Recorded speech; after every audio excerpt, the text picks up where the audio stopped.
Assalamualaikum warahmatullahi wabarakatuh. Selamat siang. Terima kasih telah bergabung dalam konferensi pers terkait perkembangan penanganan penyakit mulut dan kuku pada siang hari ini. Telah hadir di studio BNPB narasumber yang pertama, Profesor Wiku Adhisa Smito selaku Koordinator Tim Pakar Satuan Tugas Penanganan Penyakit Mulut dan Kuku. Kemudian narasumber yang kedua, Dr. Haji Matsuki MAG, selaku Kepala Pusat Registrasi dan Sertifikasi Halal Kementerian Agama Republik Indonesia. Kami sapa juga melalui ruang Zoom, narasumber yang ketiga bergabung dari Bali, Dr. Insinyur Nasrullah MSc, selaku Direktur Jenderal Peternakan dan Kesehatan Hewan Kementerian Pertanian Republik Indonesia. Selamat siang Bapak, bisa mendengar suara kami? Selamat siang. Baik. Selamat siang. Baik, terima kasih. Sebelum kita mulai, bagi rekan-rekan media yang ingin mengajukan pertanyaan, mohon sampaikan pada chatroom, kami akan bacakan di akhir acara nanti. Mohon cantumkan nama media, nama narasumber yang ingin ditanya, kemudian pertanyaan. Kami ulangi kembali, cantumkan nama media, kemudian nama narasumber yang ingin ditanya, kemudian pertanyaan. Baik, paparan pertama akan disampaikan oleh Profesor Wiku Adhisa Smito terkait pengenalan Satgas PMK dan update upaya pemerintah dalam menangani wabah PMK. Kami persilahkan.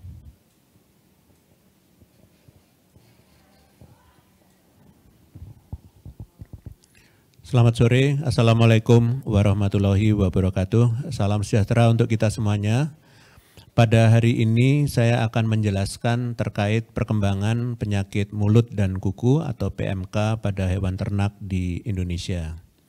Seperti yang telah kita ketahui bersama bahwa pemerintah menerbitkan keputusan Ketua KPCPEN nomor 2 tahun 2022 pada tanggal 24 Juni lalu untuk membentuk Satgas atau Satuan Tugas Penanganan PMK yang dipimpin langsung oleh Kepala BNPB untuk saling bahu-membahu bersama dengan Kementerian Pertanian dalam menyelesaikan permasalahan strategis PMK secara cepat dan tepat.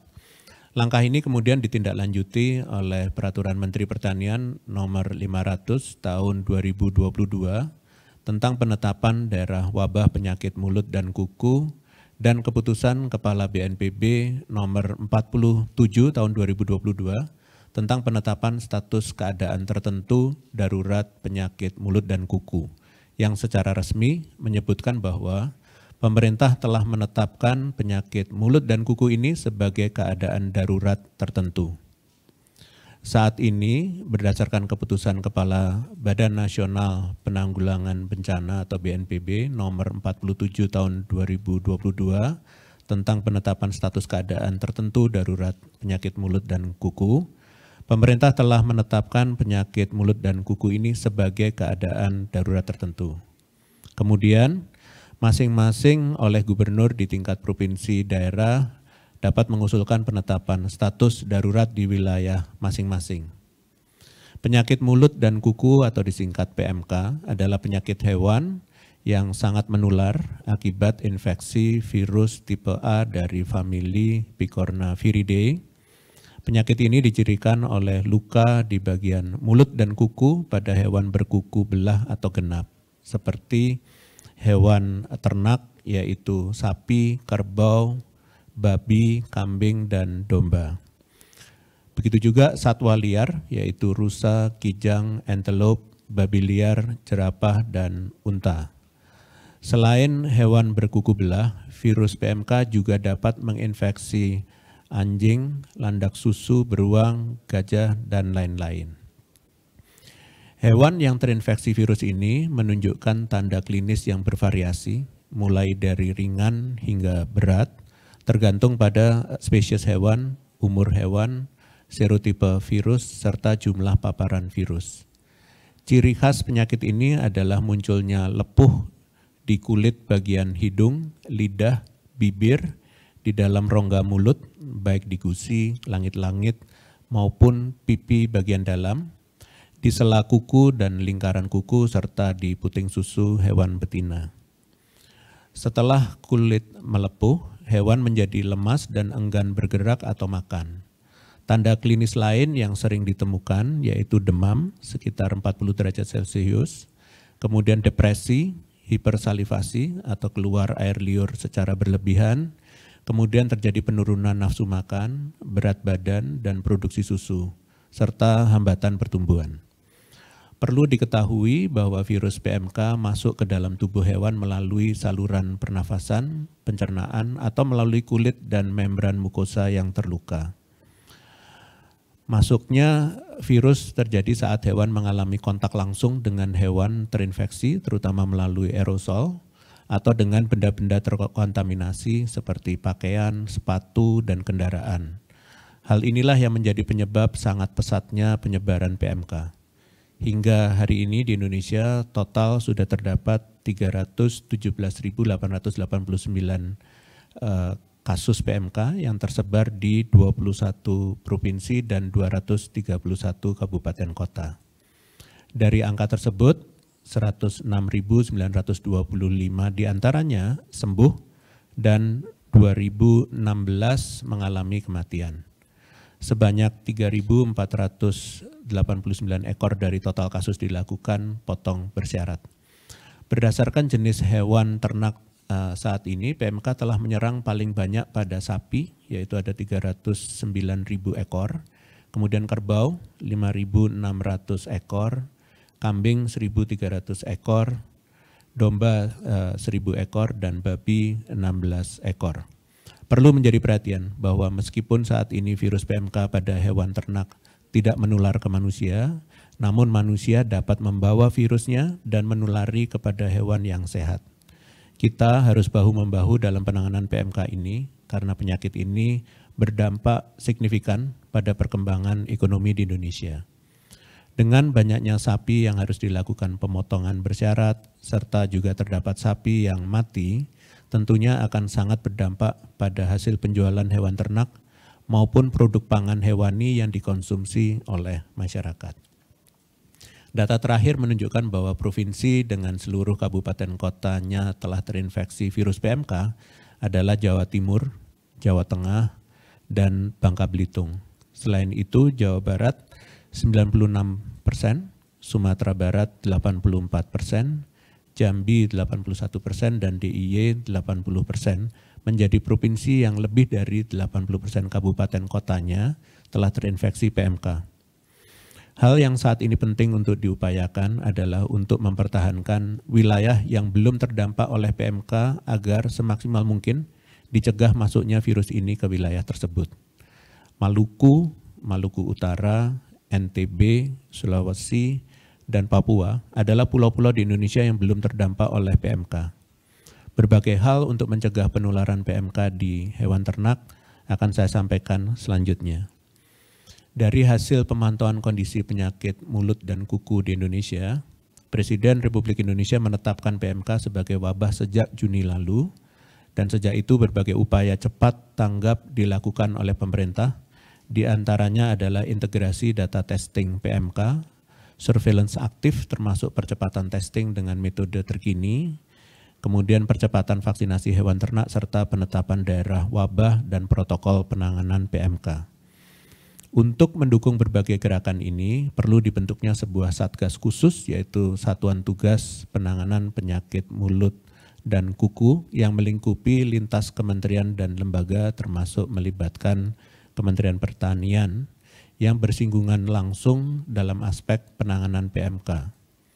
Dalam hal ini, BNPB berkomitmen akan mendukung dan bekerjasama dengan berbagai stakeholders terkait meminimalisir dampak negatif yang ditimbulkan semaksimal mungkin.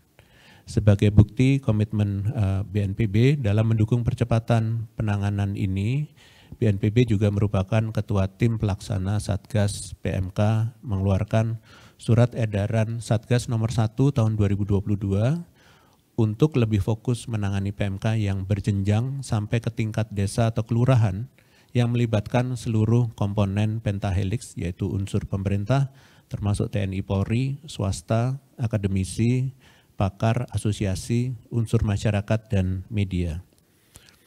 Tugas utama Satgas PMK di setiap daerah adalah mendorong penerapan protokol kesehatan dan peningkatan perubahan perilaku demi memutus rantai penularan virus PMK.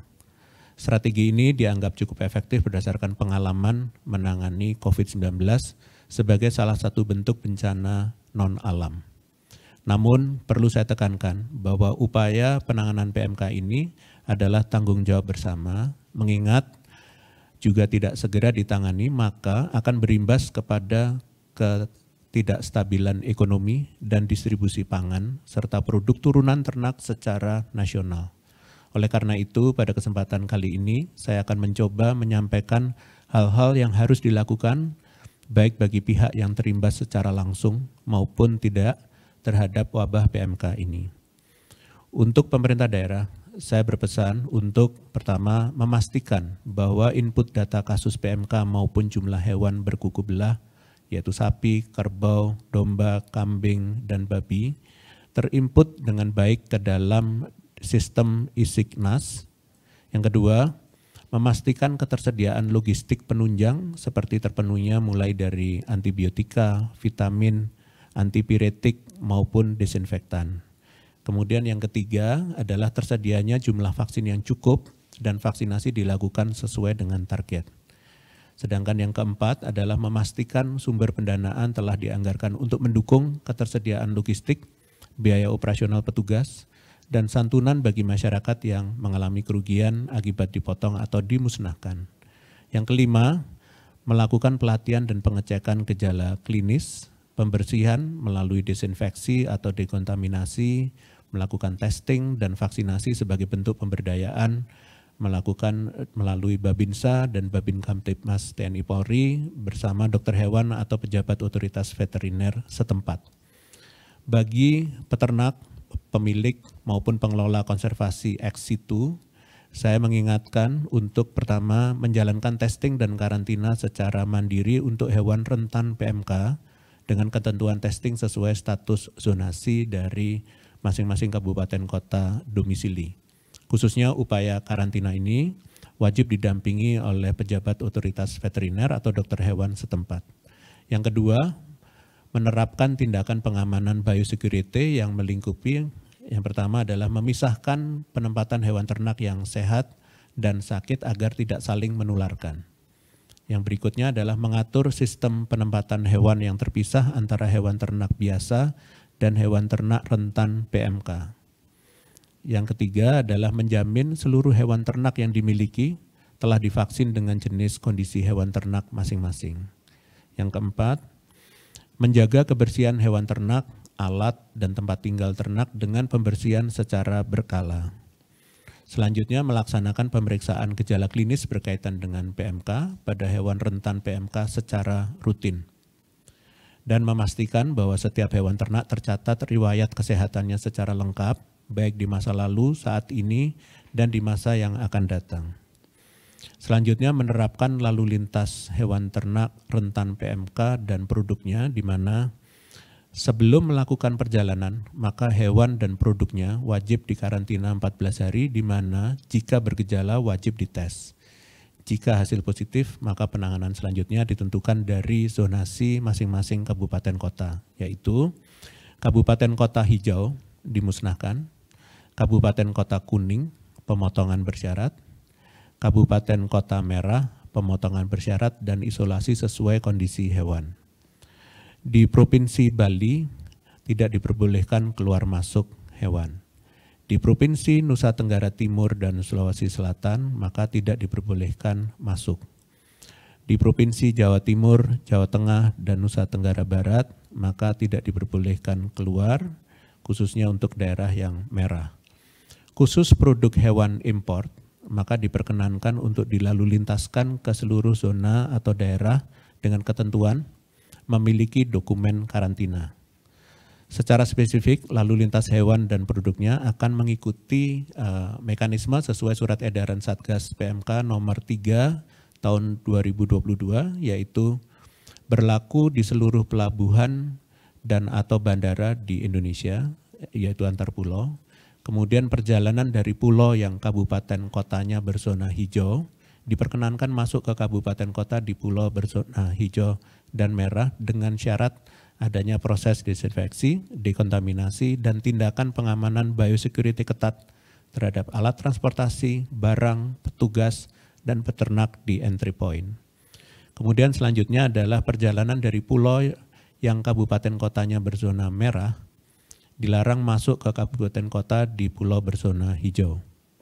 Perjalanan dari pulau dan kabupaten berzona merah diperkenankan bersyarat masuk ke kabupaten kota di pulau berzona merah dengan syarat biosecurity ketat bagi peternakan, alat transportasi, barang, peternak, dan dapat menunjukkan hasil ELISA NSP atau RT-PCR maupun SKKH atau SV. Yang kedua, berlaku di pos pemeriksaan lalu lintas antar kabupaten kota, khusus hewan dan produk hewan, yaitu karkas, daging segar, jeroan, kepala, dan lain-lain. Kemudian pada prinsipnya lalu lintas hewan dapat dilakukan dengan memperhatikan status zonasi. Secara umum, setiap aktivitas perjalanan dihimbau untuk menerapkan tindakan pengamanan biosecurity yang ketat dan dokumen bukti kesehatan sehingga hewan yang ada dipastikan benar-benar sehat. Di mana dari kabupaten kota berzona hijau diperkenankan baik hewan maupun produknya untuk memasuki kabupaten kota berzona hijau dan kuning. Dari kabupaten kota berzona hijau diperkenankan baik hewan dengan tujuan dipotong dan produknya untuk memasuki kabupaten kota berzona merah. Dan dari kabupaten berzona kuning diperkenankan baik hewan maupun produknya memasuki zona kuning dan diperkenankan hanya untuk produk hewan ke zona merah. Dari kabupaten berzona merah diperkenankan untuk produk hewan masuk ke kabupaten kota berzona merah dengan syarat mampu menunjukkan dokumen bukti kesehatan dan upaya tindakan biosecurity ketat.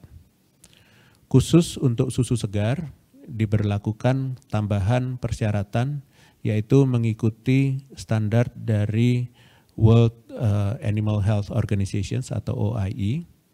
Dari kabupaten kota berzona hijau diperkenankan untuk menuju seluruh zona, dan dari kabupaten kota berzona kuning diperkenankan menuju kabupaten kota berzona kuning dan merah, namun tidak diperkenankan menuju kabupaten kota berzona hijau.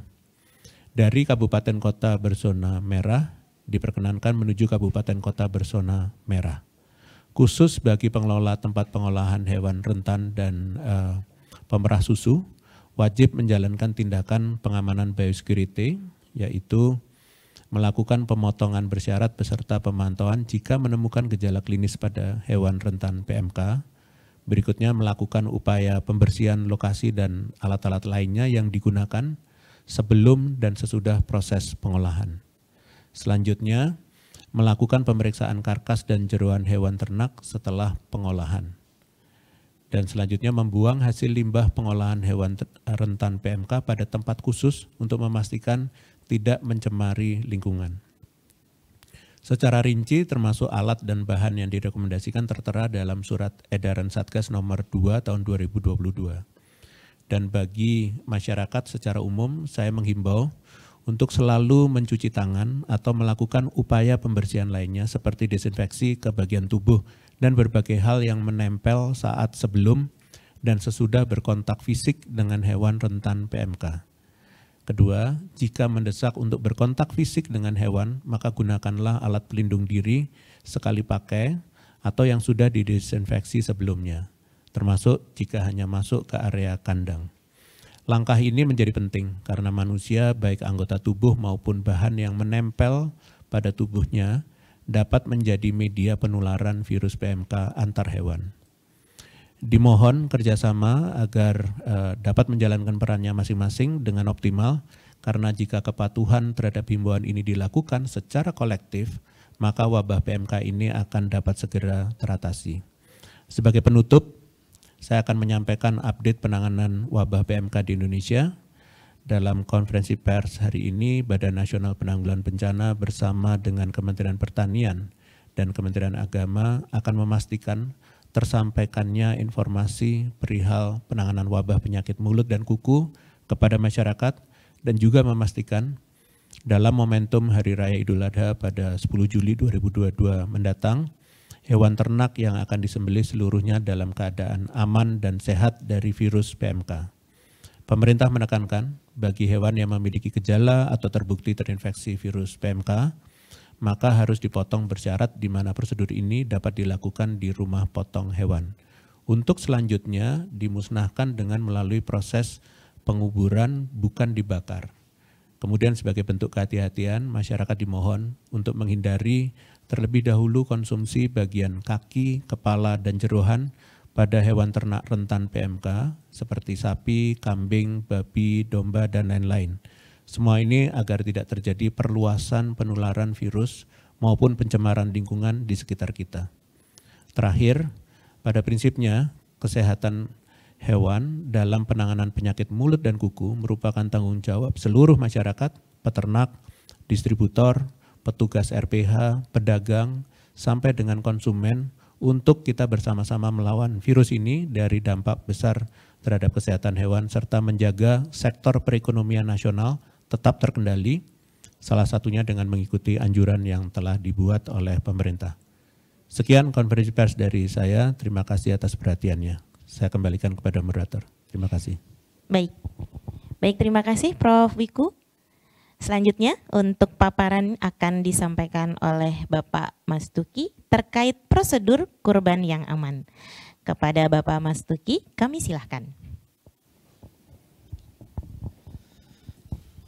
Bismillahirrahmanirrahim. Assalamualaikum warahmatullahi wabarakatuh. Salam sejahtera untuk kita semuanya.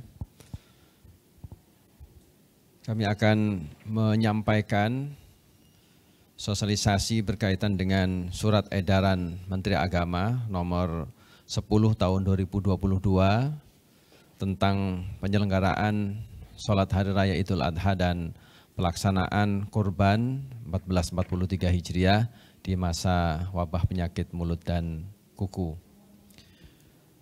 Aturan syariat Islam berkenaan dengan tata cara penyembelihan hewan kurban ini sangat-sangat detail, menyangkut persyaratan siapa yang boleh menyembelih korban, tata cara penyembelihannya, syarat hewan yang akan dijadikan kurban, bagaimana memperlakukan hewan kurban, apa yang boleh dan dilarang selama penyembelihan berlangsung, hingga siapa yang berhak menerima daging kurban. Kementerian Agama memandang penting untuk menyampaikan kepada masyarakat agar peduli dengan proses penyediaan daging halal mulai dari hulu sampai hilir. Sejak penyembelihan hewan, ketersediaan juru sembelih halal yang bersertifikat, memperhatikan tempat atau lokasi penyembelihan yang harus memenuhi syarat kebersihan, pemisahan lokasi penampungan hewan dan pemotongan, kemudian pencacahan dan pembungkusan. Juga perhatian ini bukan saja saat atau menjelang pelaksanaan Idul Adha 1443 Hijriah, tapi sepanjang waktu karena berkaitan dengan kehalalan daging yang beredar di pasaran. Para ulama sepakat bahwa hewan kurban, terutama kambing, domba, sapi, dan unta atau bahimatul an'am, harus memenuhi syarat. Yang pertama adalah berkaitan dengan telah tanggalnya atau berganti gigi suri atau yang lebih tua dari itu. Berdasarkan hadis bahwa Rasulullah SAW menyatakan, janganlah kamu menyembelih untuk kurban melainkan yang musinnah berumur 2 tahun. Jika kamu sukar memperolehnya, maka sembelihlah hewan yang berumur 1 tahun. Yang dimaksud dengan musinnah di sini, kalau kambing dan sapi itu telah sempurna berumur 2 tahun, masuk tahun ketiga. Kalau unta telah sempurna berumur 5 tahun atau masuk tahun ke-6. Syarat yang lain adalah hewan yang dijadikan kurban harus sehat, harus bagus, harus bersih dan enak dipandang, memiliki tanduk, mempunyai anggota tubuh yang lengkap, tidak ada cacat seperti pincang, buta, kurus, sakit, majnun, dalam istilah Indonesia disebut stres, rusak kulit atau terpotong sebagian kupingnya dan sebagainya.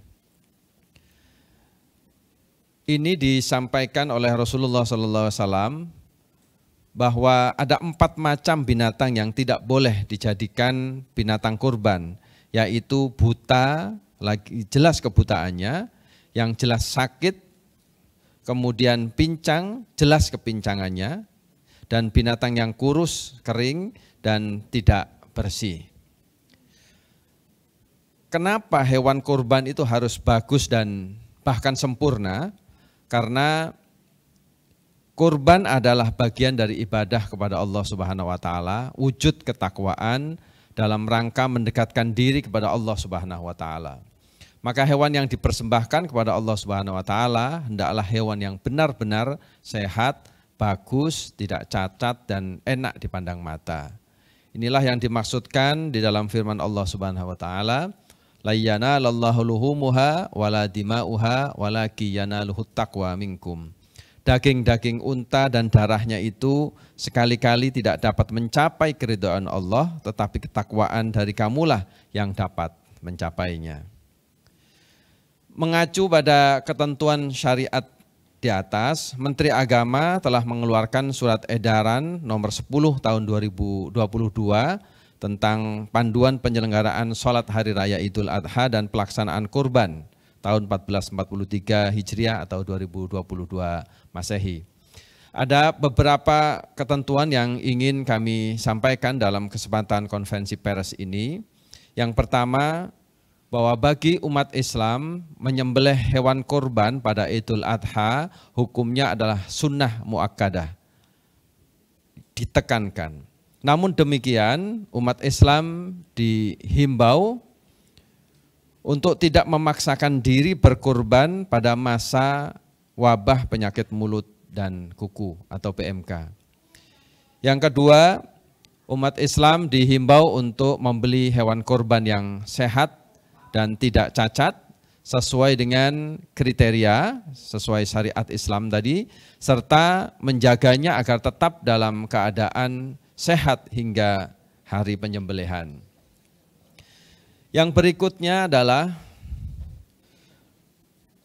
umat Islam yang berniat berkurban pada daerah wabah atau tertular dan daerah terduga PMK dihimbau untuk pertama melakukan penyembelihan di rumah potong hewan atau RPH atau menitipkan pembelian, penyembelihan dan pendistribusian hewan kurban kepada Badan Amil Zakat, lembaga amil zakat atau lembaga lainnya yang memenuhi syarat.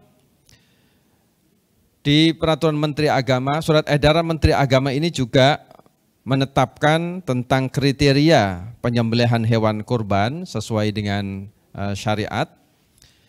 Pertama, kriteria hewan kurban jadi jenis hewan ternak bisa dilakukan untuk sapi, kerbau atau kambing. Kemudian cukup umur, sapi dan kerbau minimal umur 2 tahun dan kambing minimal 1 tahun. Demikian juga kondisi hewan harus sehat, antara lain tidak menunjukkan gejala klinis PMK seperti lesu, lepuh pada permukaan selaput mulut, termasuk lidah, gusi, hidung, dan teracak atau kuku. Yang berikutnya tidak memiliki cacat seperti buta, pincang, patah tanduk, putus ekor, atau mengalami kerusakan daun telinga, kecuali yang memang disebabkan untuk pemberian identitas. Penyembelihan hewan kurban dalam surat edaran Menteri Agama ini diutamakan dilakukan di rumah potong hewan. Jika dalam hal keterbatasan jumlah atau jangkauan jarak dan kapasitas rumah potong hewan atau penyembelihan hewan kurban dapat dilakukan di luar rumah potong hewan atau RPH, dengan ketentuan yang pertama, melaksanakan penyembelihan di area yang luas dan direkomendasikan oleh instansi terkait. Kemudian penyelenggara dianjurkan membatasi kehadiran pihak-pihak selain petugas penyembelihan hewan kurban dan atau orang yang berkorban. Yang berikutnya adalah petugas menerapkan protokol kesehatan pada saat melakukan penyembelihan, pengulitan, pencacahan, pengemasan hingga pendistribusian daging. Kemudian memastikan kesehatan hewan kurban melalui koordinasi dengan dinas atau instansi terkait dan penyembelihan dilakukan oleh petugas yang kompeten dan sesuai dengan syariat Islam. Dalam hal ini juru sembelih halal. Dan yang terakhir, petugas dan masyarakat wajib memperhatikan surat edaran Menteri Pertanian mengenai pelaksanaan kurban dan pemotongan hewan dalam situasi wabah PMK. Demikian apa yang dapat kami sampaikan dalam kesempatan sore ini. Terima kasih. Assalamualaikum warahmatullahi wabarakatuh. Waalaikumsalam warahmatullahi wabarakatuh. Terima kasih kepada Bapak Mas Tuki selaku Kepala Pusat Registrasi dan Sertifikasi Halal Kementerian Agama Republik Indonesia. Kami sampaikan kembali kepada rekan-rekan media yang ingin mengajukan pertanyaan, mohon disampaikan pada chatroom yang sudah tersedia. Nanti akan kami bacakan di akhir acara, cantumkan nama media, serta nama narasumber, kemudian pertanyaannya. Baik, selanjutnya paparan akan disampaikan Pak Nasrullah terkait urgensi penanganan PMK kepada Bapak Nasrullah. Kami silakan. Bismillahirrahmanirrahim. Assalamualaikum warahmatullahi wabarakatuh. Selamat sore, salam sejahtera, salam sehat buat kita semua. Teman-teman pers yang saya hormati, kesempatan ini saya selaku Direktur Peternakan dan Kesehatan Hewan Kementerian Pertanian sekaligus sebagai Ketua 1 Satgas Penanganan PMK Nasional akan menyampaikan beberapa hal terkait dengan penyakit mulut dan kuku. Izin saya share screen.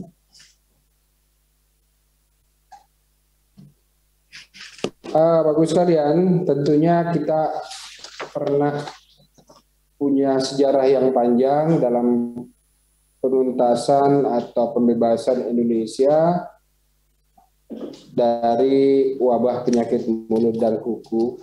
Dan pada tahun 1990, OIE telah menetapkan Indonesia sebagai negara yang bebas PMK melalui resolusi OIE nomor 11 tahun 1990. Di 23 tahun yang lalu kita sudah bebas dari penyakit PMK dan tahun ini wabah kembali ke Indonesia. Dan tentunya sejarah wabah PMK di Inggris, Jepang, Korea menunjukkan bahwa PMK dapat masuk dan menyebar ke negara-negara bebas PMK meskipun memiliki sistem biosecurity yang canggih. Apalagi di negara kita adalah negara kepulauan yang begitu banyak pintu-pintu masuk yang kemungkinan tidak dapat kita jaga 100%. PMK ini ada endemik di negara-negara Afrika, sebagian besar Asia, Timur Tengah, dan sebagian Amerika Selatan. Jadi di dunia ini memang PMK ini lebih banyak yang kena atau yang lebih banyak negara yang belum bebas dibanding dengan yang sudah bebas. Lanjut. Jadi PMK ini tadi sudah dijelaskan oleh Prof. Wiku tentang bagaimana dan hewan-hewan apa yang bisa terjangkit dengan penyakit mulut dan kuku. Kemudian ada 7 serotype virus PMK di dunia, yaitu O, A, C di wilayah Southern Africa dan teritori, yaitu S1T1, SA1-2, dan SA3. Virus dapat bertahan lama di lingkungan dan dapat hidup pada tulang serta kelenjar, susu dan produk susu jika tidak dilakukan proses sesuai dengan standar yang dilakukan. Lanjut. Masa inkubasi kurang lebih 1-14 hari. Jadi mirip-mirip COVID, masa inkubasi setelah masuk ke dalam tubuh 1-14 hari. Angka kesakitan mencapai 100%. Artinya kalau dia kena, itu kemungkinan besar atau 100% dia terjangkit penyakit PMK atau positif. Angka kematian untuk hewan dewasa itu rendah, antara 1-3%. Hasil-hasil riset yang ada dan pengalaman-pengalaman di negara-negara. Hewan muda lebih tinggi, sekitar 5% ke atas, dan dari jumlah yang mati di kasus PMK saat ini menunjukkan angka yang tidak terlalu signifikan di bawah daripada standar yang saya sampaikan tadi. Gejala klinisnya saya kira sudah disampaikan tadi secara gamblang oleh Prof. Wiku. Kita lanjut saja yang lain. Ini juga tanda-tanda yang terkait dengan saliva atau kelenjar air liur, cairan hidung, pas ke mulut, hembusan nafas itu kelihatan, kemudian kulit mengering, susu juga di semen, dan beberapa wilayah-wilayah lain yang terkait dengan ekskresi dan sekresi virus PMK ini. Lanjut. Cara penularan tadi juga disampaikan, yaitu kontak langsung hewan yang sakit dengan yang sehat. Penularan mekanis, yaitu kontak tidak langsung dari orang, sepatu, suntikan, inseminasi buatan, kendaraan, dan hal-hal lain yang bisa menempel virus itu. Makanya tadi disampaikan bahwa memang ini tidak langsung kepada manusia berdampak, tetapi manusia bisa menjadi pembawa virus tersebut dari satu tempat ke tempat yang lain.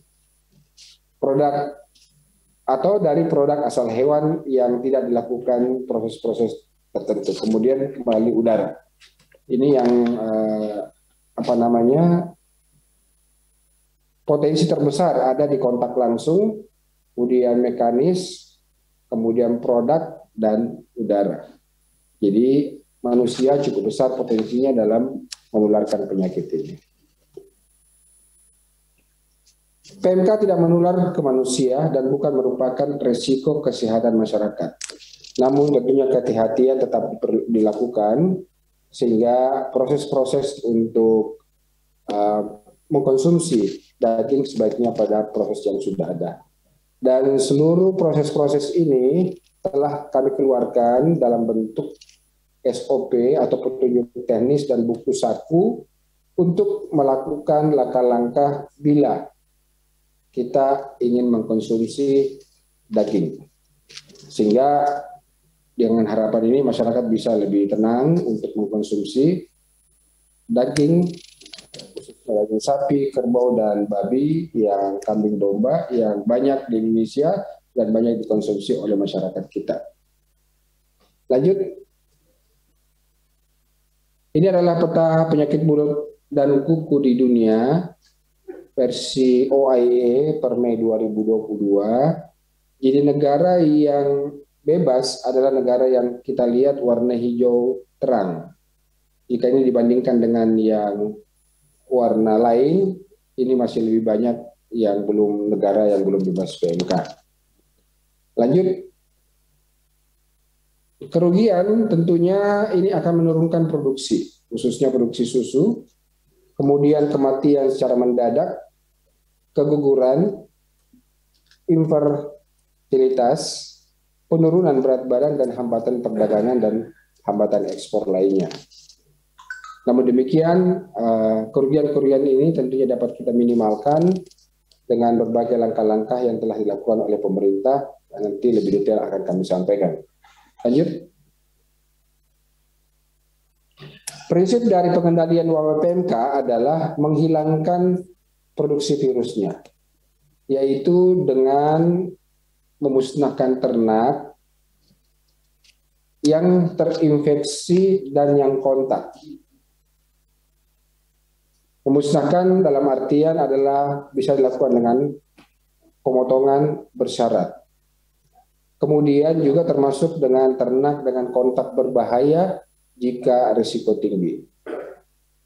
Yang kedua adalah mengurangi potensi kontak langsung dengan maaf sebelumnya. Oh ini aja, oke. Ini kami persingkat. Ada 4 langkah-langkah pengendalian yang dilakukan, yang harus dilakukan bila kita tidak ingin PMK ini menyebar dan terus bertambah di negara kita, dan selanjutnya kita akan menuju ke kedewasaan. Yang pertama adalah imunitas ternak terhadap PMK. Jadi kalau ada slide-nya tadi, share screen kalau tampilkan lagi. Imunitas ini adalah dalam bentuk vaksin. Yang kedua adalah pengendalian lalu lintas. Kemudian melakukan karantina, pemotongan bersyarat atau stamping out. Dan yang terakhir adalah biosecurity dan sanitasi. Ini adalah 4 kunci pengendalian PMK. Dan vaksin saja tidak cukup jika 3 yang lain tidak dilakukan.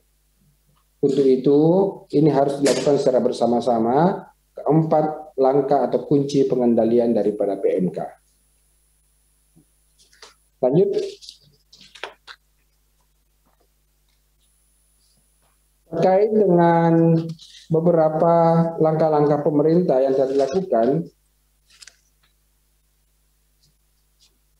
yang terkait dengan regulasi-regulasi yang telah ada sudah ada 18 sejak dari awal munculnya PMK di bulan April pada masa beberapa hari setelah Idul Fitri.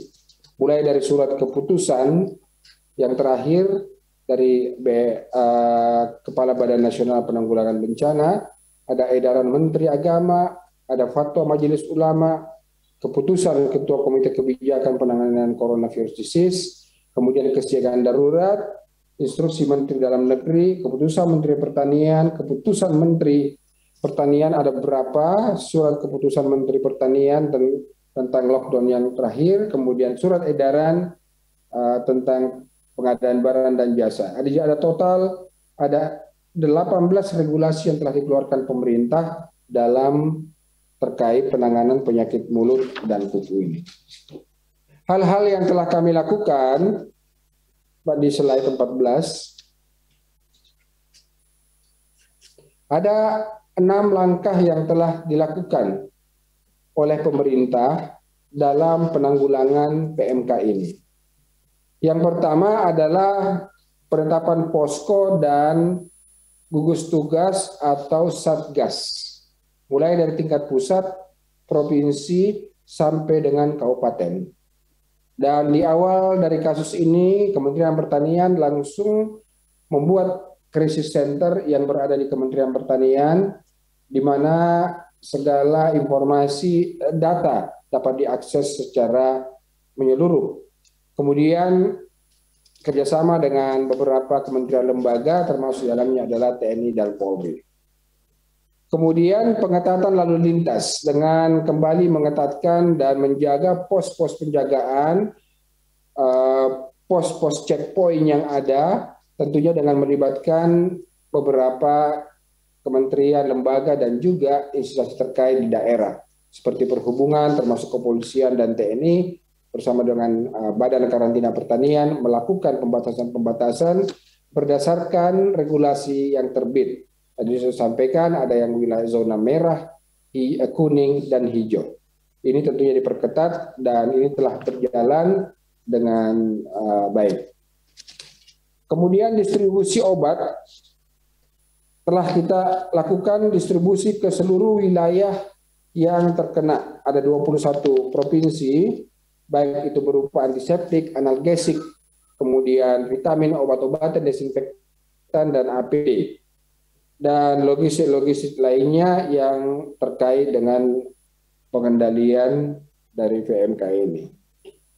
Kemudian terkait dengan vaksin dan vaksinasi, maka telah ditemukan dan ditetapkan oleh Laboratorium Puskesmas Surabaya tentang serotype dan telah dilakukan verifikasi dan validasi, dan rekomendasi Komisi Obat Hewan Nasional sudah dikeluarkan bahwa vaksin yang disediakan sesuai dengan serotype yang telah kita tetapkan.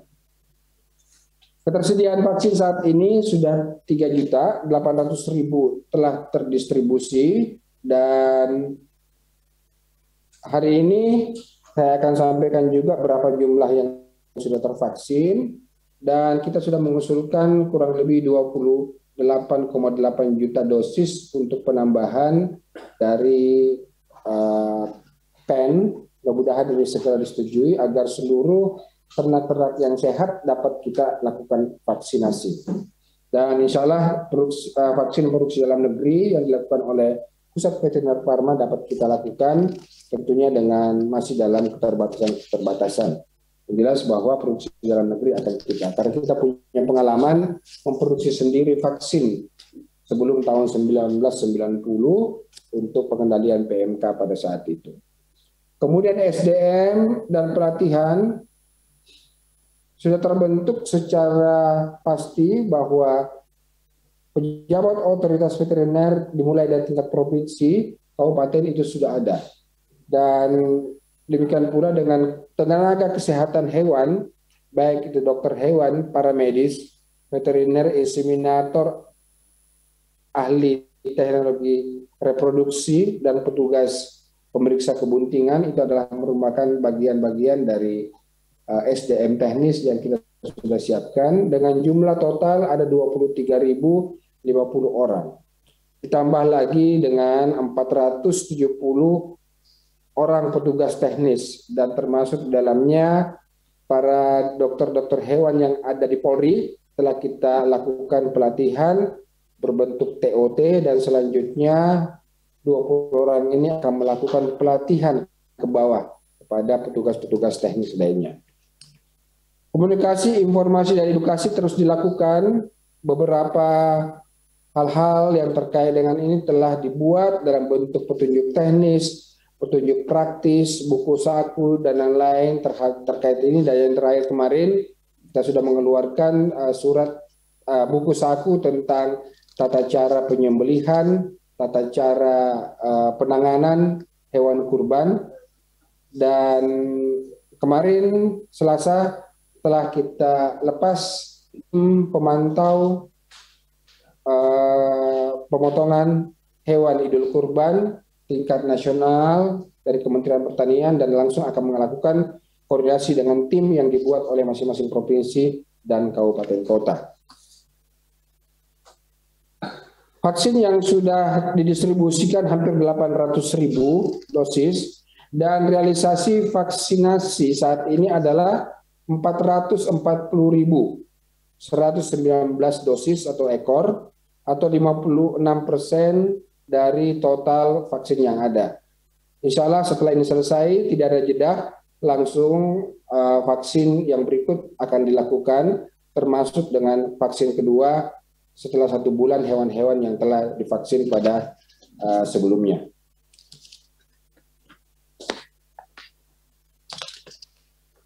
Saya kira Bapak Ibu sekalian, teman-teman media,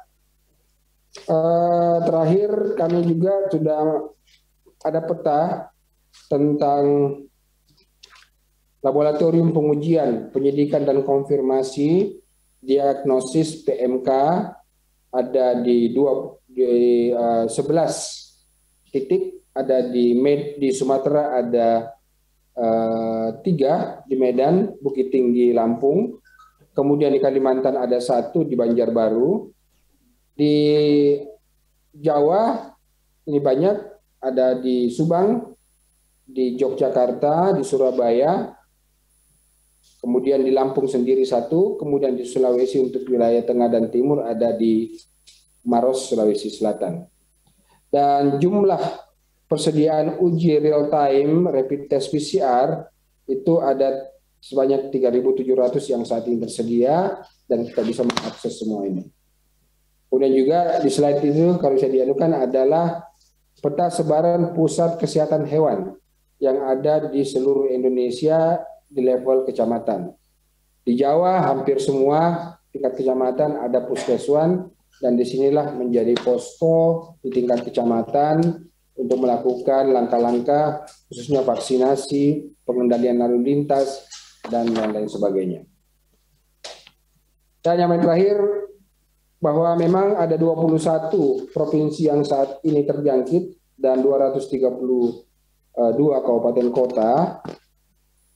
Namun kalau kita tarik ke bawah, karena ternak ini berada di desa, maka dari jumlah kabupaten ataupun jumlah provinsi yang ada, maka kita tarik yang paling terbawah yaitu kelurahan dan desa yang terdampak, itu memang ada kurang lebih 8.200. Tingkat presentasinya ini yang tertinggi adalah pada Jawa Timur dengan 36,42% desa dan kelurahannya terjangkit. Namun seperti misalnya dengan Jawa Barat itu 9,55% desa dan kelurahannya terdampak. Walaupun sudah 99% kabupatennya terdampak dari 27 kabupaten kota dan terdampak sudah 26. Namun secara aktual keberadaan ternak itu di level desa dan kelurahan 9,55%, itu contoh untuk Jawa Barat. Dan beberapa daerah lain malah ada sampai 0,72, yang ada di Lampung, Kalimantan Tengah 1,27, Kalimantan Selatan 0,75%. Begitulah kompilasi-kompilasi yang ada, karena kita menghitung secara mikro agar kita bisa mengetahui wilayah-wilayah terdampak ini seperti apa, karena ini kaitan dengan penataan lalu lintas untuk wilayah-wilayah zona merah, kuning, dan hijau berbasis kecamatan. Demikian yang saya dapat sampaikan pada kesempatan ini. Terima kasih. Assalamualaikum warahmatullahi wabarakatuh. Baik, terima kasih Pak Nasrullah selaku Direktur Jenderal Peternakan dan Kesehatan Hewan Kementerian Pertanian Republik Indonesia. Baik, kami sampaikan kepada narasumber terima kasih banyak. Selanjutnya kita akan masuk ke sesi tanya jawab dari rekan media, namun kami sampaikan terlebih dahulu Prof. Wiku izin undur terlebih dahulu dari karena ada kegiatan yang lain harus diikuti. Baik, langsung ke beberapa pertanyaan yang sudah kami himpun dari media yang sudah kami terima. Yang pertama dari Widya, jurnalis MNC Portal sindonews.com. Untuk Bapak Mas Tuki, iya, mohon izin Bapak, isinya pertanyaannya bagaimana Kemenak menanggapi adanya perbedaan fatwa terkait sahnya atau tidak sahnya hewan PMK bergejala ringan untuk dikurbankan. Silakan Bapak. Ya, terima kasih. Jadi memang ada fatwa MUI nomor 32 tahun 2022 yang membuat 3 kategori sebenarnya. Yang pertama, dari hewan kurban yang terkena wabah PMK itu dinyatakan sah jika hewan kurban itu mengalami gejala klinis dengan kategori ringan. Ya, kondisi itu bisa lesu, ya, tidak nafsu makan atau mengeluarkan air liur yang berlebih. Dan ada yang dinyatakan tidak sah jika gejala-gejala klinisnya terkategori berat, ya, seperti lepuh pada kaki, menyebabkan pincang atau cacat dan seterusnya. Itu kalau dikaitkan dengan surat edaran Menteri Agama tadi dan juga ketentuan syariat, memang jika berkaitan dengan syarat-syarat hewan korban yang tidak terpenuhi, salah satunya ada yaitu cacat atau mengalami kekurangan di dalam cacat itu atau kategori istilah terkena PMK yang berat, maka memang dia tidak bisa dijadikan sebagai hewan korban. Ya, tentu fatwa ini memberikan guidance dari sisi syariat. Kementerian Agama memberikan rambu-rambu yang berkaitan dengan bagaimana pelaksanaan korban itu dilakukan oleh masyarakat dengan mengikuti ketentuan-ketentuan yang berdasarkan tentu pada syariat. Jadi dalam hal ini tidak pada posisi yang bertentangan, tetapi masing-masing pada porsi yang secara proporsional antara pemerintah tadi yang memberikan guidance, termasuk kita mendorong agar pelaksanaan korban di masa PMK ini hendaknya memang hati-hati, masyarakat betul melihat secara tepat kondisi hewan tadi yang memenuhi syarat atau tidaknya, sah atau tidaknya, tapi juga dipertimbangkan untuk pelaksanaan korbannya sendiri itu di rumah potong hewan sebisanya. Jika tidak dilakukan di rumah potong hewan, maka ada ketentuan yang berkaitan bisa dilakukan di luar rumah potong hewan, tapi tadi misalnya areanya lebih luas dan seterusnya. Jadi porsi dari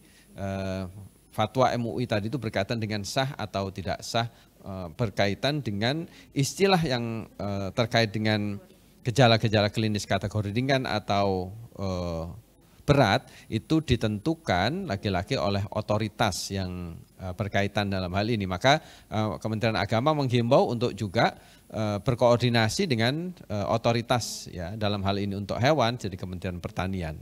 Demikian.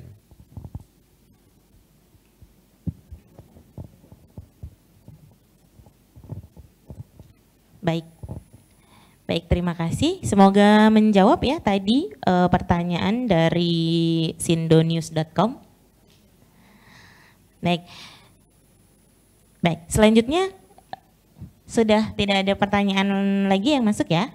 Baik, nanti jika ada pertanyaan rekan-rekan dari media yang ingin menyampaikan pertanyaan yang belum sempat kami jawab atau ada yang ingin disampaikan, silahkan menghubungi narahubung yang ada di chat room. Baik, dengan berakhirnya sesi tanya jawab ini, maka konferensi pers kami akhiri. Terima kasih atas perhatian rekan-rekan media, terima kasih para narasumber yang telah bergabung bersama kami. Selamat sore, wassalamualaikum warahmatullahi wabarakatuh.